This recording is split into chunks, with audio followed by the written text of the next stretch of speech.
All right. All right. Take two.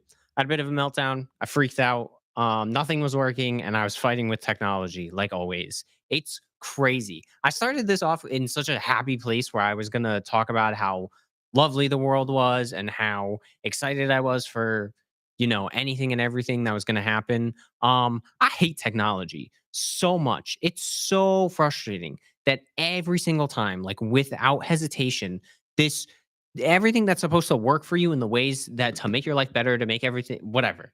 I'm so I had a meltdown.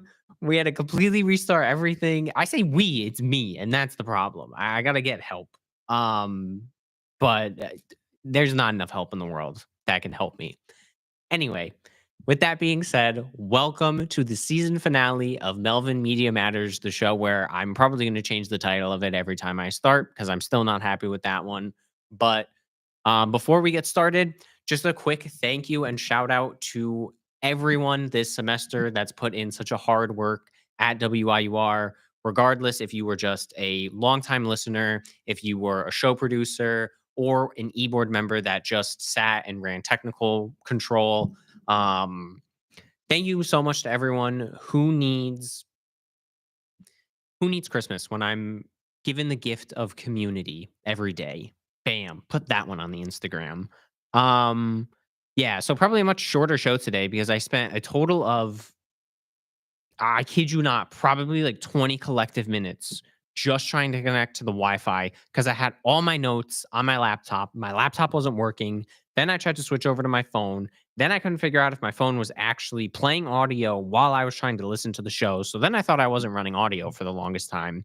And yeah, I'm a professional at what I do. So take that.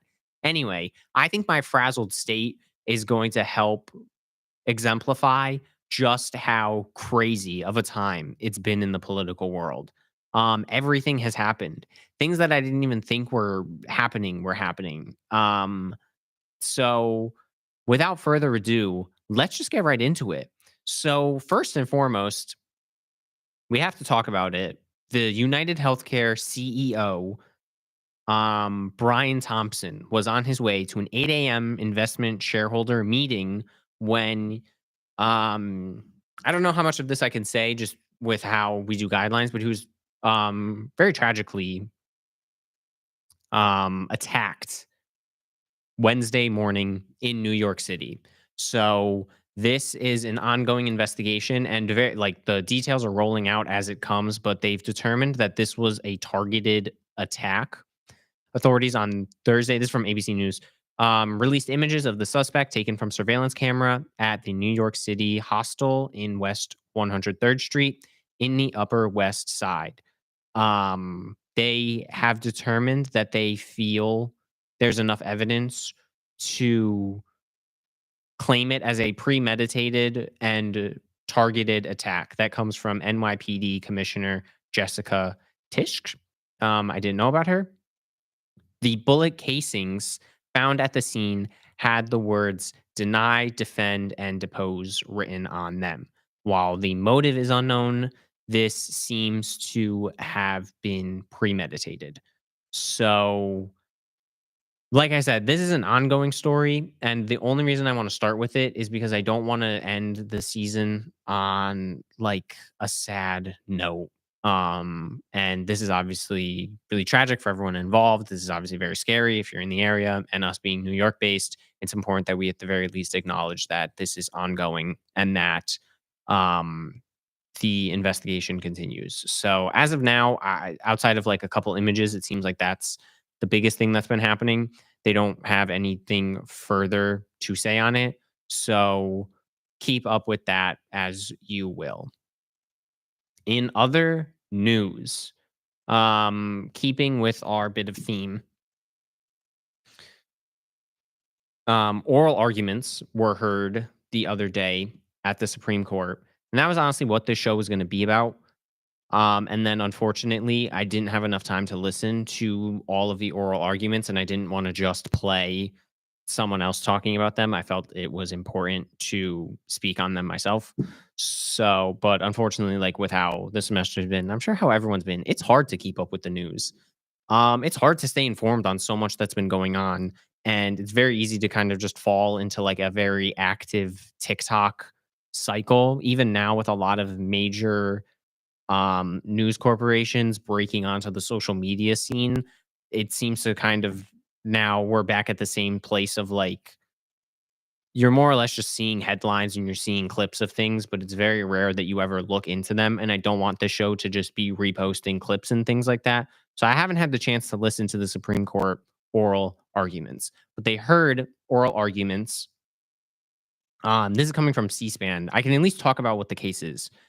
Um, Heard oral arguments in United States v. Skermany, a case on whether Tennessee's ban on transgender medical treatments for minors violated the Equal Protection Clause of the 14th Amendment. Tennessee enacted its law on March of 2023, which stated that there was a compelling interest to protect minors from physical and emotional harm by banning healthcare providers from administering hormone/puberty blockers and surgery to minors for transgender purposes. Transgender minors and their families sued the state, and the Justice Department intervened on their behalf, arguing that the law discriminated on the basis of sex. A district court then stopped the ban on hormone and puberty blockers, but the Sixth Circuit Court of Appeals reversed that decision. The Justice Department then appealed the Supreme Court. Chase Sartiago, who argued on behalf of trans minors and their parents, was the first openly transgender to argue the case before the court. What does that mean? It's the age old question. So, breaking this down piece by piece, I can't necessarily speak on the specifics of the case. Again, I want to emphasize I know nothing about it. I didn't listen to it. But keeping with theme of the show of expressing why things like this is important, we're going to kind of go through what this means um, policy wise. It's very easy to hear a lot of that and think that it's just like a word salad. And unfortunately, when it comes to the Supreme Court of the United States and when it comes to anything like judicial law wise, it is a lot of word salad.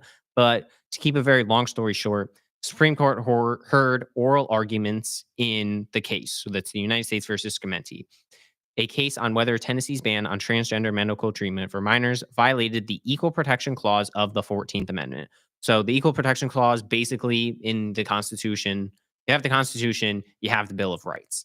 Additionally, to the Bill of Rights, the United States has been adding more and more amendments as time has gone on. It is this is, I like to always emphasize and say that the everything said here is not a reflection of WIUR.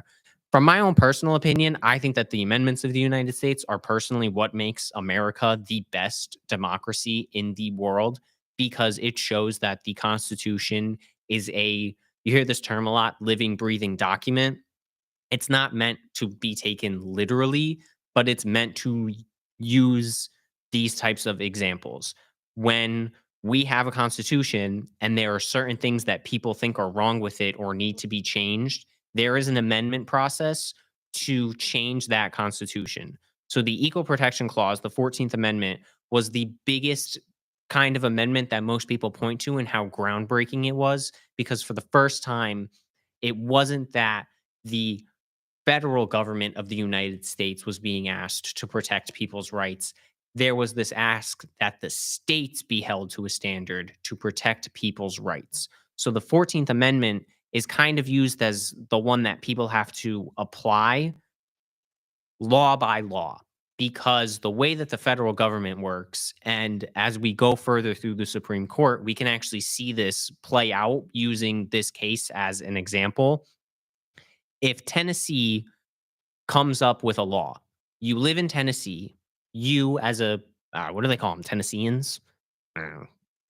You as a Tennessean vote for your particular state government, right? Like you go and you vote for the federal government, but the federal government doesn't come up with laws that get implemented into your state. Your state comes up with its own set of laws by people that you put into political power. So when you come up with a law, you then have to now enact the law. And just coming up with laws doesn't really do anything. You need a way to enforce these laws and you need a way to make sure that people follow them. In doing that, you need to come up with ways to enforce these types of laws. And when you start enforcing these laws, it at times will lead to basically, let's read what Tennessee says. So Tennessee enacted its law in March of 2023, which stated that there was a compelling interest to protect minors from physical and emotional harm by banning healthcare providers from administering hormone slash puberty blockers and surgery to minors for transgender purposes. So Tennessee is um, looking at transgender treatments for minors, and they are arguing, the state itself is arguing that they need to do more in terms of protecting minors and basically stop them from getting certain medical treatments related to transgender surgeries. These can be things like hormone blockers, puberty blockers, basically things that stop you from having a normal um, puberty in order for you to begin transitioning into another gender.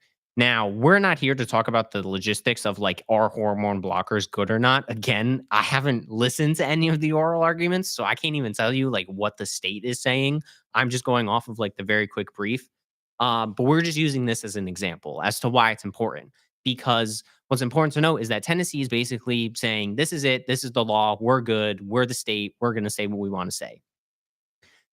That being said, it's America, so most things tend to get settled in terms of lawsuits. Um, we see lawsuits happen all the time, and it's how a lot of laws tend to go through the like judicial process system, and how certain things get overturned.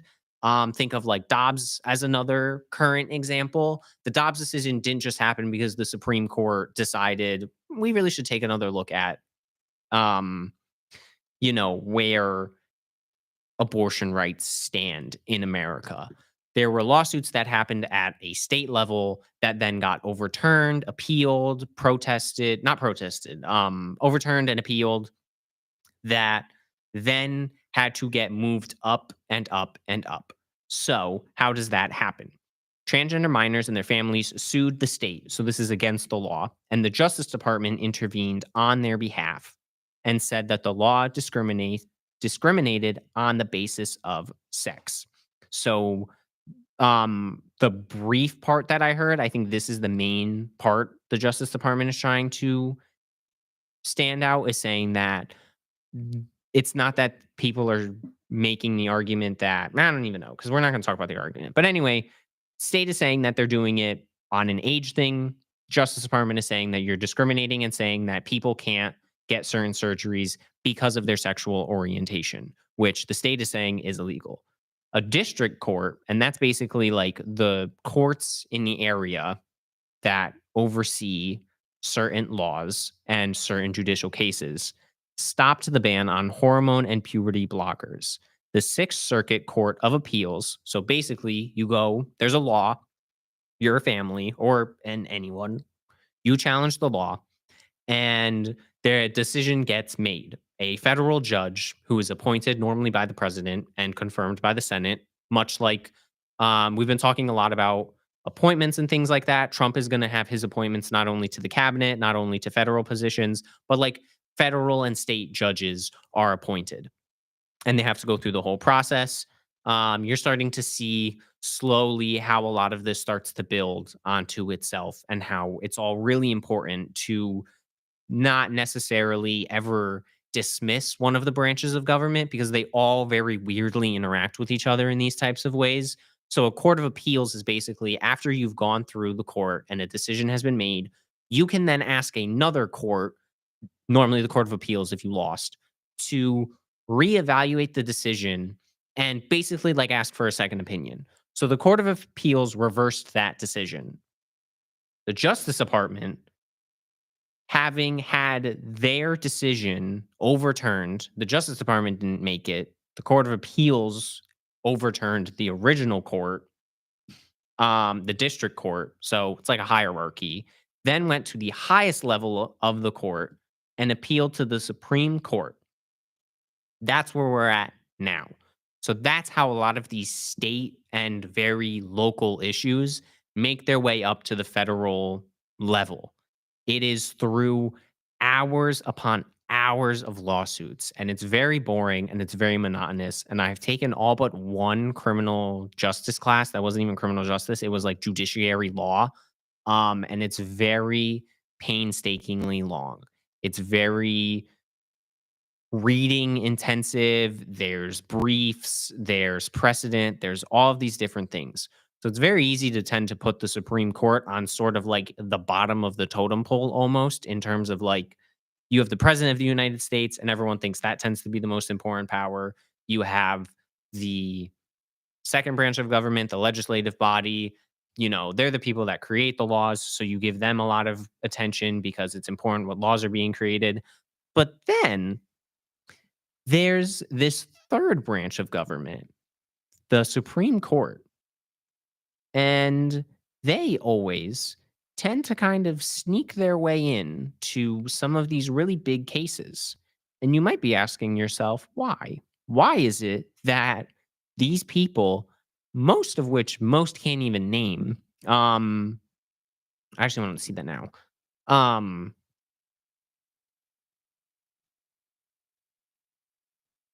why is it that these people that most people can't even name are all of the sudden determining basically like what's legal and what's not legal? Because it's very easy just to think that if a state passes a law, it's just the law of the land. You got to deal with it, this, that, and the third. But as we've talked about before, the separation of powers is kind of what puts America in this very interesting position where now you're having someone tell the state that the law that they put in might not actually be legal. It might go against the law of the land, which is the Constitution of the United States. And this separation of powers is important. But at times it happens in these very interesting ways where now you have a court that is going into a presidency with someone that already picked a majority of the members on the Supreme Court. Not a majority, but a high number of people on the Supreme Court. There have been arguments that the court is aggressively politicized nowadays and that there's more emphasis on basically like the court is supposed to look at laws as in these very bland terms. But nowadays you can basically look up like who is this Supreme Court justice, a liberal or a conservative.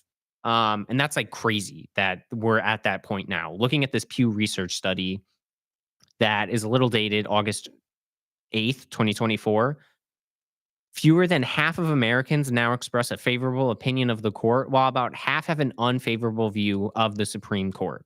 So it's been going up, but you know, it's always interesting that just when things seem like they're moving in a certain direction, the Supreme Court is like very recently coming out of nowhere and being like, you know what, maybe we should overlook some of these decisions that have been happening, and readdress how things have been going. So, like I said, we're not going to get specifically into the details of the case, but we are going to talk a lot about why the Supreme Court has this type of power and what gave them this type of power. And more importantly, is it good that they have this type of power? Not so much so that, but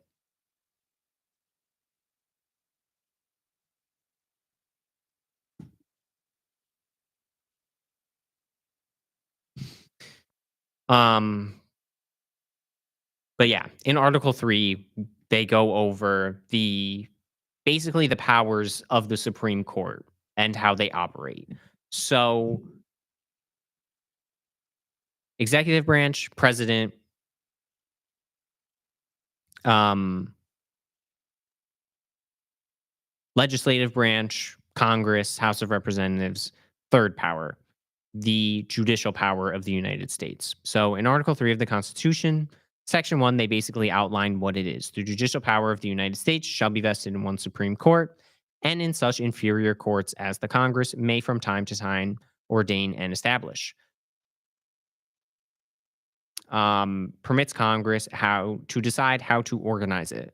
So Congress first exercised this power in the Judiciary Act of 1789, which created a Supreme Court with, at the time, six justices and established a lower federal court system. So these things all kind of interact with each other in these types of ways, even though the Supreme Court is like its own separate body, it still tends to rely on Congress in order to determine how it should and shouldn't operate. So you heard this a bit when Biden was running. People were talking about packing the Supreme Court, or that if Joe Biden was going to try and push Congress to add another Supreme Court justice and put in someone that would offset the balance of there being a majority of conservative justices, The reason that you can do that is because no matter what, the power of the court isn't decided in its own hands. It's decided by how Congress wants it to operate. Um, so some people have added to it. Some people say that you don't really have to add to it. It really just depends on who's in power of Congress and what they decide that they want to do. But what has made the Supreme Court one of the more interesting branches of government is just how much power they kind of assumed once they started to get themselves established. One of those things is judicial review. And that's what's been going on right now in this Supreme Court argument in Tennessee, the Supreme Court argument of Dobbs, any and all Supreme Court arguments tend to revert back to this idea of judicial review. And judicial review came from Marbury v. Madison. And in this case, the court had to determine whether an act of Congress or the Constitution was the supreme law of the land. The Judiciary Act of 1789 gave the Supreme Court original jurisdiction to issue legal orders compelling government officials to act in accordance with the law. So basically, you had for a while this court of the United States that when you're officially anointed into the Supreme Court of the United States, there is no term limit. You don't get reelected. You basically get put on there for life. You can choose to retire, but most people tend to go until they die. And this is crazy considering we've looked at how the president is under certain standings and under certain official acts, and Congress has certain official acts and certain things that keep it in check. And then you just have this group of people that are appointed, anointed, serve for life. So the reason that it's always important to look at them is because of this idea of judicial review. Basically, even though you're able to be the state and come up with a law, even though you can be a person that disagrees with the law, it's going to come down to what the Supreme Court says is the law and what isn't the law. So they look at precedent, they look at the Constitution, and they look at a whole bunch of different factors, including these oral arguments that just took place the other day, to come up with who's basically right. And they tend to be the last and final decision until a new court comes in or until they decide to look back at certain decisions. They are the people that decide what is, at the end of the day, the law of the land. With that being said, that does not just go for the state of Tennessee. They don't just decide what the state of Tennessee gets to say is the law of the land. They decide what the nation as a whole now has to uphold as law of the land. So, moving back to Dobbs, just because that's the last one that I can think about where this played out, when they made the decision to basically overturn Roe v. Wade and remove some of the protections that were assumed to be had in the Constitution in terms of your right to an abortion, a lot of different states took the opportunity to enact laws that now are going to be viewed as a lot more legal because the Supreme Court has said that it's not as much of a right to have an abortion as previous courts have said. And they can go back and they do this all the time. It's pretty normal, but it's one of the more important things to look at just in case you're interested in American politics and how things like that go. So, yeah. The oral arguments only tend to be like an hour or 2 hours. So if you have some time, definitely look at them. It's interesting just to see what people have to say about everything that's going on. And these decisions have potentially like nationwide impacts because at times they could also just decide that they can't come to a decision and they'll send it back to the states, which is basically if they decide to reject the appeal up to them, in which case it'll normally just be whatever the lower court upheld. So we'll not be able to really talk about that because we won't be here for the next couple weeks, but we'll keep up with how things have been going in that regard. Um so yeah, like I said, definitely not the most flashy of the ideas of power, but interesting enough to always like look at and see how they're doing. But yeah, that's enough about the Supreme Court and everything that's been going on with them. Um Lastly, I have a quick clip that I want to play just because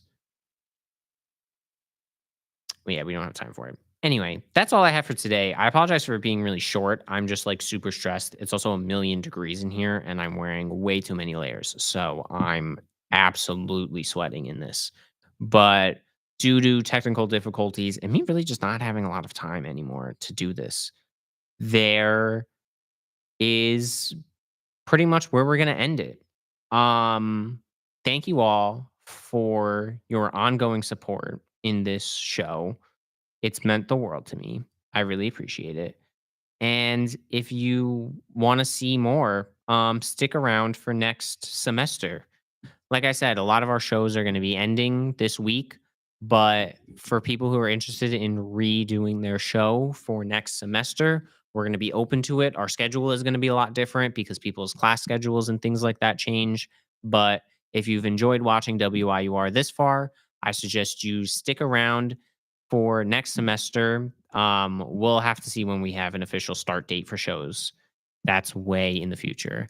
Good luck to everyone on finals this week. Good luck to everyone if you have to be outside. It's starting to get really cold. Finals are going to be brutal. I'm honestly just ready for this semester to end. I feel like everything has just been getting crazier and crazier as the days go on. And I'm really excited to be able to just sit back and relax. If you celebrate the holidays, um, if you celebrate the holidays, happy holidays from everyone at WIUR. If you don't, enjoy just like a break. People don't ever give themselves enough time to like relax and take a second. So make sure that you take your much needed break. Everyone needs it. We're almost there. It's the final push for finals. It's the final push to get everything in. Stress out about all the things you need to stress out about, and then enjoy some time. Go home. Tell your family you love them. Things like that. But anyway, enough of me rambling. I hope you all have an amazing holiday. I've been James. This is WIUR. Thank you so much for the support, and I will see you all in a new year.